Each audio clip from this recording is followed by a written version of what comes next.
You guys may have heard the saying, the devil's in the details.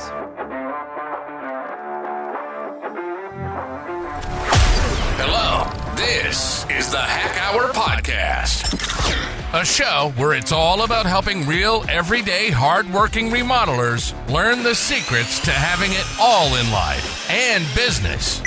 And now, here's your host, Mike Minges. Hello and welcome to another episode of the Hack Hour Podcast. Today we're going to talk about important things like how to stop being the guy who has to run around and continuously put out fires and solve problems. You guys may have heard the saying, the devil's in the details, right? Some people will tell you to listen and then listen again. Or maybe you were supposed to practice hearing what isn't being said.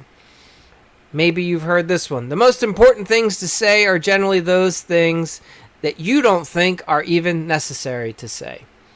How about this? Information is the process of giving out something to another individual, and communication is the process of getting through to another individual. Some of you may have heard this one. Be able to argue in writing. Be clear, be short, be sharp, to the point, in language that is easily understood. How about this? An ounce of prevention is worth more than a pound of cure. Let all of those sayings sink in and think about times that they could apply to your business. What I see happening for a lot of remodeling contractors is that we're so focused on getting the next job, getting the job started, completing the job, that we don't take enough time in the very beginning to clearly define what the job is, how we're doing the job, and all the details about the job. And I want to give a little basic example and then get into more of the details for you guys later in this episode of how to solve that. So let's imagine you're a remodeling contractor. You're getting a call one evening. Your client is upset and you are confused. You can't imagine why are they so upset. It's only been one day on the job. Let's backtrack for a minute. We'll go back a month. You had met with the client at their house. They were referred to you by someone else. You meet Bob and Joanne, and they are ecstatic. They tell you they can't wait to get a new kitchen. They tell you how much that they hate their 30-year-old cabinets. They want new ones. They want this new kitchen painted. They want new flooring. They're going to supply it. They hate their countertops. They want new countertops. And they cannot stand these old appliances and want new appliances. You're like, this sounds good. This is exactly what we do. So you write up a contract. You give them the estimate. They like it. So you move forward. They sign that contract. Contract states you're going to install new cabinets. You're going to paint the kitchen. Install the new flooring that they supply. You are going to supply and install the new countertops. You're going to supply and install the new appliances that they pick out. And you're going to haul away and throw away all the trash. Everybody's excited. They hand you a deposit. You put them on the schedule. Man, this is great. This is just how business is supposed to go. So let's back up now. Fast forward, we're on that first day. What happened? Here we are. Your guys show up and they're excited to get started. It's the first day on a new job. Everybody's optimistic. Can't wait. Client greets them at the door. They're excited. A little nervous, but excited. They offer your guys coffee. The guys say, no thanks, we're ready to get to work. So the client says, all right, perfect. Please watch out. We got a cat upstairs, but other than that, house is yours. We'll see you later tonight. My husband and I won't be home till after 6. Your crew lets them know, no worries, we should be done by 4. We'll have this all cleaned up today and everything out of here. They're like, fantastic. The client even says, we can't wait to get all this old stuff out of here. We are so excited for this new kitchen. The crew's like, fantastic. Your guys get to work, and they are moving. It's 11 o'clock, and they already have all the cabinets out. They have the countertops removed. The appliances are all disconnected. The guys take a quick break, get something to eat, and they're like, man, we are going to have all this flooring out of here in no time. 1 hour into the job, your guys recognize there's 2 layers of flooring. But you know what? Your guys are good guys. The job's going well. They decide, we'll just take up that extra layer. We're not going to mention it, right? They don't say anything. They just remove it. It only took another hour or two anyway. What's the big deal? And the guys figured, heck, a lot of these cabinets and appliances weren't so bad after all. So your one crew member says, I'm going to take the cabinets home in my van today and use them in my garage. Your other crew member decides, these appliances really aren't that bad. I know the homeowner hates them, but I could use them at my house because my stuff's old. So your guys are excited. They think they're getting some free stuff. So they decide to do that little bit of extra work for the homeowner. They leave, wrap up by 4. Everybody's excited and happy. You're pleasantly surprised how fast things went. You let the homeowner know on a text message, hey, the guys had a great job. Everything's removed. We have it all cleaned up. All the trash is gone. We'll see you tomorrow. 8 o'clock that evening, you're getting a frantic phone call from the client. This client's pissed. Hey, where the hell's my stuff? You're like, what stuff? They're like, where are our cabinets? What happened to our appliances? Our countertops? Where is everything? You're like, what? What do you mean? You guys hated that stuff. We got rid of it all. They're like, what are you talking about? We wanted all that stuff. We're going to use it for our cabin. And you're like, your cabin? You never told me that. In your mind, you're like, they told me they hated it. Well, the client might have hated it while it was in their home, but that doesn't mean that they didn't want it. And unfortunately, no one ever talked about the details. In this realm of kitchen remodeling, it's so very important that you have all the details. For example, and we're going to discuss this more, it needs to be clearly stated: the what, the how, the why, the who. All right? So let's break all this down a little bit more. How do you stop putting yourself in the firefighting mode, right, where you're constantly dealing with issues? And how do you get to a place where you get ahead of the issues? So, are you tired of racing from the one crisis to the next? I hear you. There is a way to not have it be like that. This constant firefighting just drains your energy, your time, and your resources. And it's going to keep you from growing this business and delivering the top-notch work that you're clearly capable of. So, let's look at this. What's the problem? What do we need to know? Well, right now you're realizing there's too many problems and not enough time. You have more issues than you can even handle, right? Quick fixes instead of real solutions. That's what you're doing often. You're just running around and giving something a patch and not a fix. For many of you, you're having these recurring problems. It's the same problem that keeps coming back, and you don't know how to stop it. You might find yourself focusing on things where you're handling emergencies instead of having the time to just deal with important tasks that need to get done. And this constant knee-jerk reaction and having to solve problems is overall affecting your company's performance. How is it that you can prevent fire from being started in the first place? It's important that you get to a place where you can start becoming aware and understand that you need to know what's causing the problem. Is it poor communication? Is it bad planning? You have to start looking for the commonalities. What is it that you are either doing right now or not doing that is allowing these issues to keep coming up? It's going to take some creative time and thinking where you start learning how to think ahead, right? Learn to plan the project from start to finish. Look at each task. Consider everyone's perspective. Look at the job from your perspective as the business owner. Then look at it how your workers, whether they're direct employees or subs, whoever's producing the work, look at the job from their perspective. And thirdly, look at it from your client's perspective. How are they going to be looking? Everyone's going to have their own unique perspective.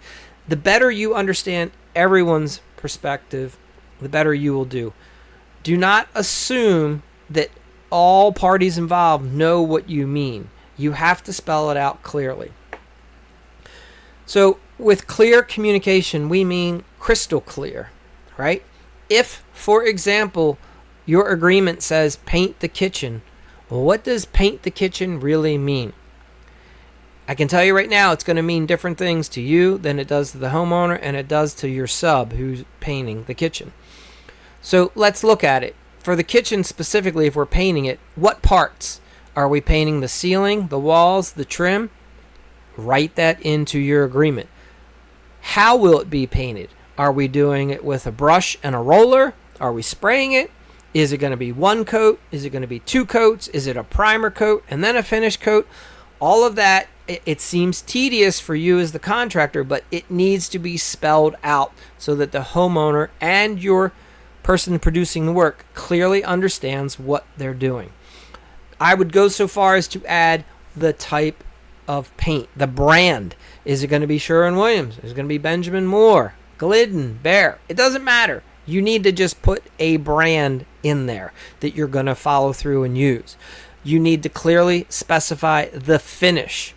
I would go so far as to do the brand and the finish and the coats for each segment. How is the ceiling going to be done? How is the wall? How is the trim? When it comes to trim, you need to specify the types of trim. Is it just the base molding? Are you also going to do the chair? And what about if there's crown molding? What about door casing?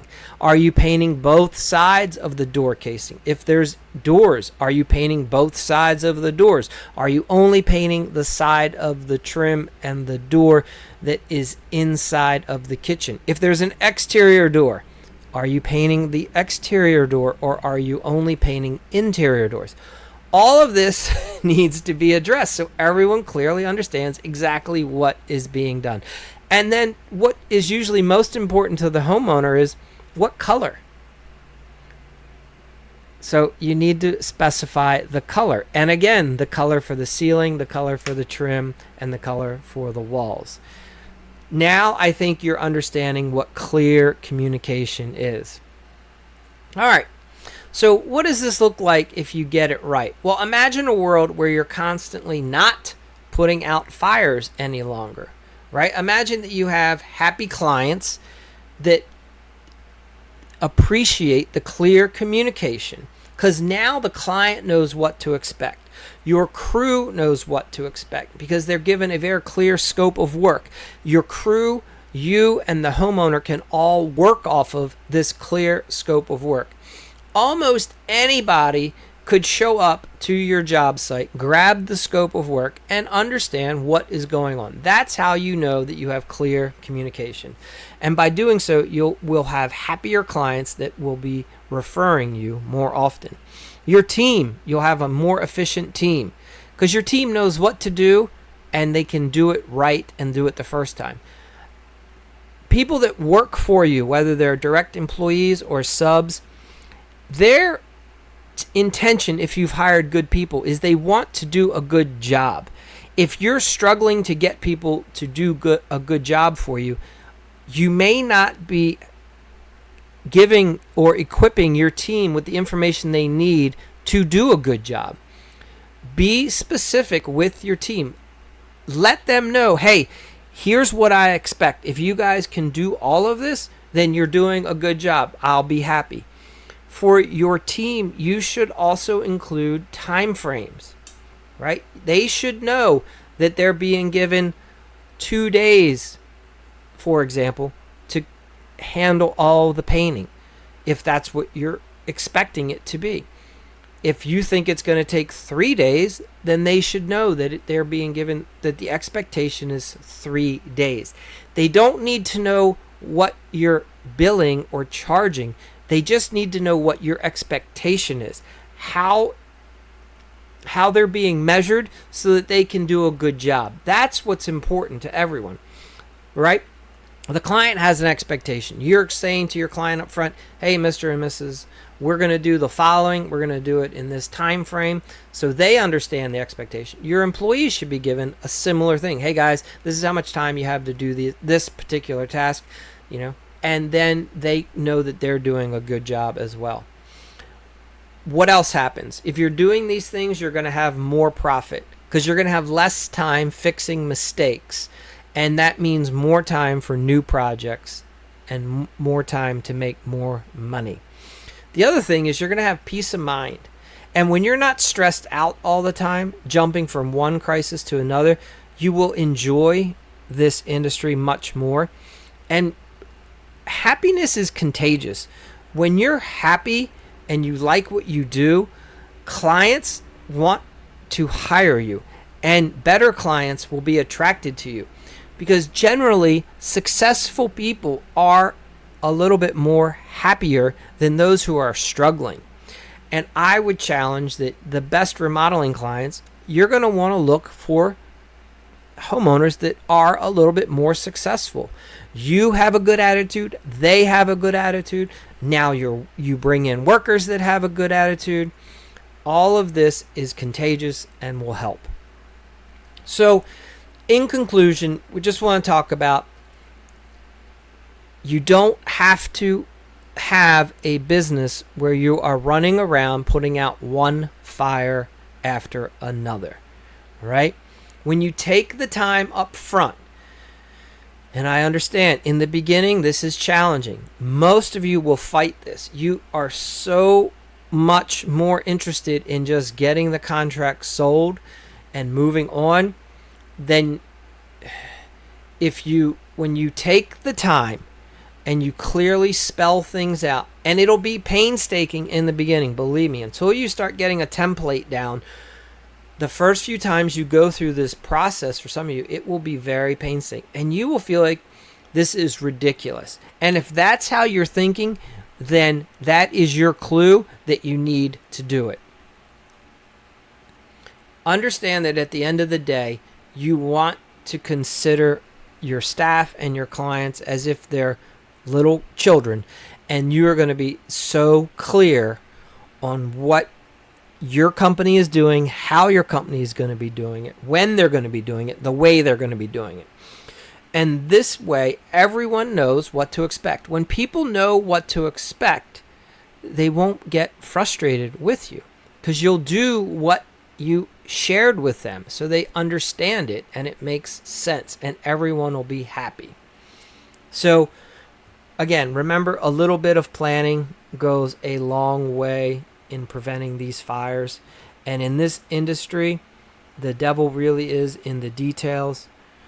If you're not using detailed scopes of work, that is one of the first things you're going to do after listening to this podcast is you're going to go to the Remodeling Academy and you're going to get yourself a copy of a detailed scope of work.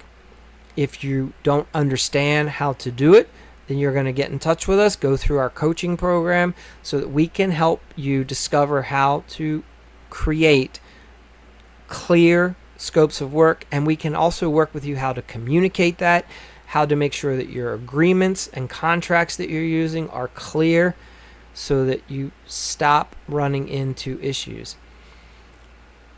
We wish you the best. Remember, your success is only limited by your ability to do the things and learn the things that are currently preventing you from achieving that success. Thank you for listening to the Hack Hour podcast. It would be awesome if you would leave us a quick review on iTunes. To further your remodeling success, go to remodelingriches.com.